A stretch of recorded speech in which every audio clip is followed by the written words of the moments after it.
நாம் தமிழர் கட்சி தலைமை ஒருங்கிணைப்பாளர் சீமான் செய்தியாளர்களை சந்தித்து வருகிறார். அந்த காட்சிகளை காணலாம். இவ்வளவு காலம் இருந்த அந்த முறையில இப்போ உங்க நாட்டுக்கு நடந்த தீமை என்ன?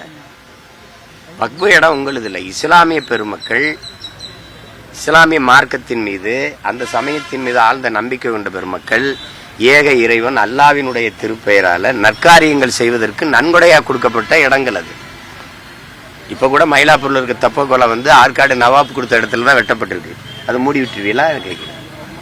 நாம இதே நாட்டின் முதன்மை அமைச்சர் மாண்புமிகு ஐயா நரேந்திர மோடி அவர்கள் அரபு நாட்டுல போய் இந்து கோயிலை திறந்து வச்சு பெருமையா பேசிட்டு வந்தாரா இல்லையா? நீங்க இருக்கா இல்லையா சொல்லுங்க. திறந்து வச்சு பேசிட்டு வந்தார்ல. எல்லா நாடுகள்லயும் சீக்கிய கோயில்கள் இருக்குது, இந்து கோயில்கள் இருக்கு. இப்ப எல்லாரும் அந்த வழிபாட்டை அனுமதிக்கிறான், இது பண்றான். மதம் என்பது இங்க இந்த நாட்டின் குடிமக்களின் உரிமை உணர்வு, அதை தாண்டியது. அவன் விருப்பம், அவன் வழிபாடு என்பதும் உணவு என்பதும் உடை என்பதும் அவனுடைய கல்வி தேர்வு என்பதும் அவனுடைய மொழி தேர்வு என்பதும் அவனவன் உரிமை.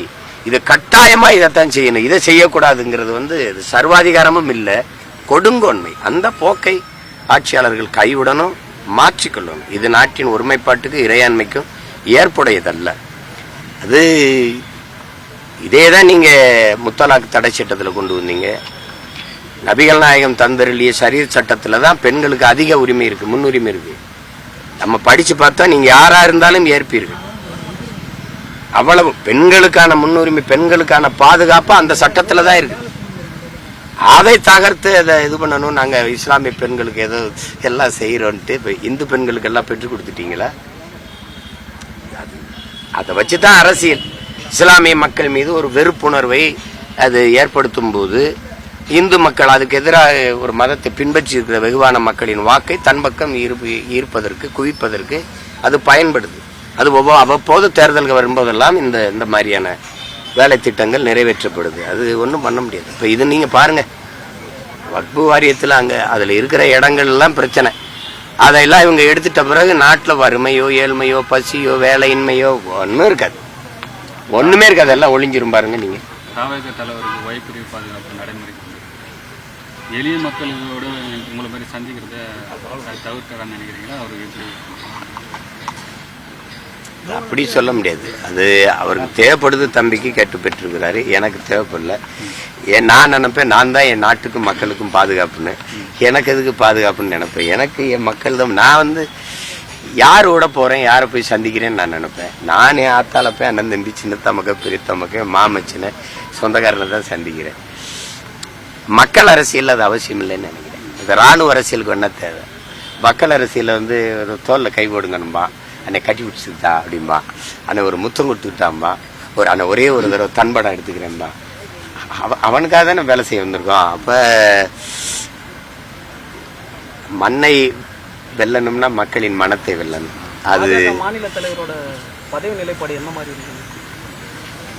அது அவங்க கட்சி, அவங்க கட்சியின் தலைமை முடிவெடுக்கும். எல்லாத்திலையும் கருத்து சொல்லணும்னா மக்கள் தன் பக்கம் ஈர்ப்பதற்கு, குவிப்பதற்கு அது பயன்படுது.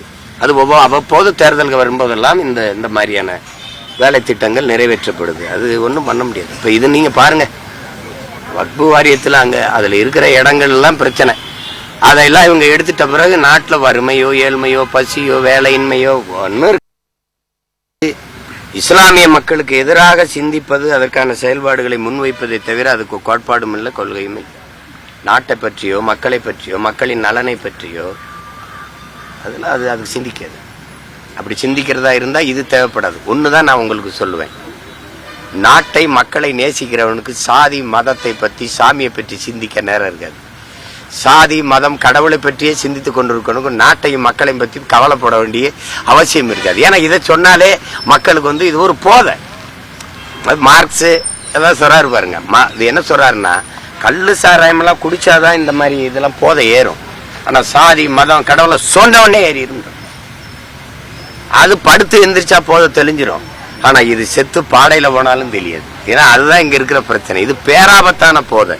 அந்த போதை இருக்கிற வரை இவர்களுக்கு அரசியல் செய்வது எளிதா இருக்கு.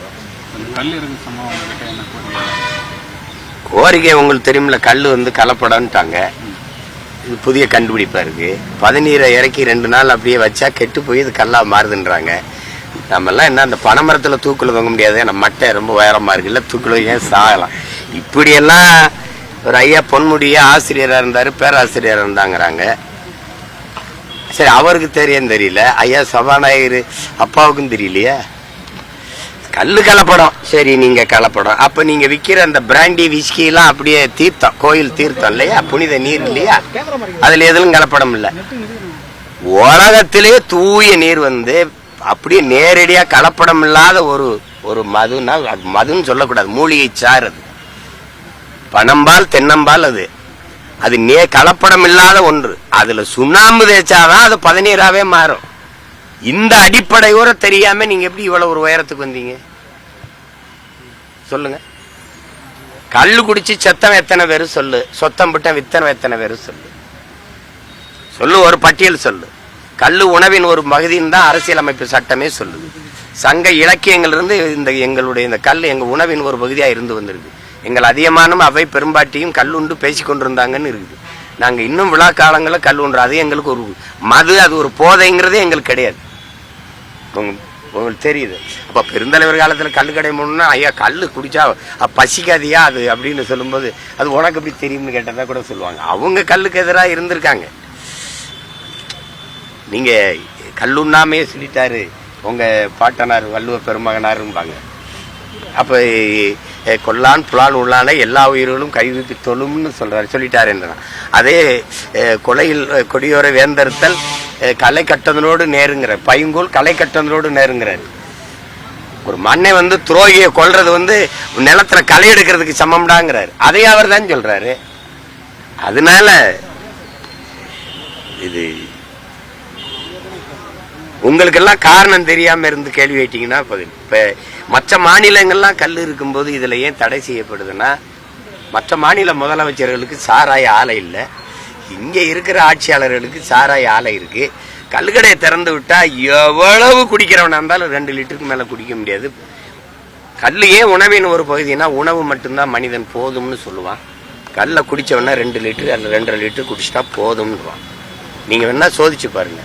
மற்ற போதை பொருள்கள்லாம் குடிச்சாலும் மட்டையாகி சாகிற வரைக்கும் விழுகிற வரைக்கும் குடிச்சுக்கிட்டே தான் இருப்பான்.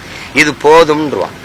அந்த மாதிரி இந்த போதும்னு ஒரு 500 ரூபா சம்பாதிக்கிறப்ப, இந்த கள்ளக்குறிச்சியில கள்ளச்சாராயம் குடி செத்தவரில் ஒருத்தர் பேட்டி கொடுக்கும்போது அந்த குடும்பத்தவர் 500 ரூபா எங்களுக்கு கூலி, அதை டாஸ்மார்க் கடையில் போய் குடிக்க போனா 500 ரூபாயும் போயிருது. இது ஒரு பொட்டலம் 60 ரூபாய்க்கு விற்கிது இந்த சாராயம். 2 பொட்டலம் 120 ரூபாய்க்கு குடிச்சா எங்களுக்கு போதுமானதா இருக்கு, மீதியை நாங்க கொண்டு போயிடுறோம் வீட்டுக்குங்கிறாரு அந்த காசை. அப்ப கல்லு அது மாதிரிதான். 1 லிட்டர் 50 ரூபா வச்சா கூட 2 லிட்டர் குடிச்சா 100 ரூபாய்க்குள்ள போயிருது. ஒரு தொட்டுக்கிறத ஊறுகாய சுண்டலை வாங்கி சாப்பிட்டா கூட 100 ரூபா 110 ரூபாயிட்ட முடிஞ்சிடும், மீதி காசை வீட்டுக்கு கொண்டு போயிடுவான். அப்ப கல்லு கடை திறந்து விட்டா குடியானவன் விவசாயி பெருங்குடி மக்கள் பொழைச்சிக்கிடுவான். இந்த உழைக்கும் மக்கள் ஏதோ 2 லிட்டர் 3 லிட்டர் கல்ல குடிச்சு உழைப்பின் களைப்பு தெரியாம போயிடுவான். ஆனா டாஸ்மார்க் வியாபாரம் படுத்துக்கிறோம், சரிதானே? அப்ப என்ன பண்ணணும்னா, இந்த டாஸ்மார்க் வியாபாரம் படுத்தா இவங்க காட்சி விற்கிற வியாபாரமும் படுத்துக்கிறோம். அதனால அந்த கல்லை மது என்று சொல்லி அதை தடுத்து விட்டுட்டு, பிளே ஸ்டோர் மற்றும் ஆப் ஸ்டோரில் இருந்து பாலிமர் செயலியை QR கோடு மூலம் பதிவிறக்கம் செய்யுங்கள். செய்திகளை உடனுக்குடன் பெறுங்கள்.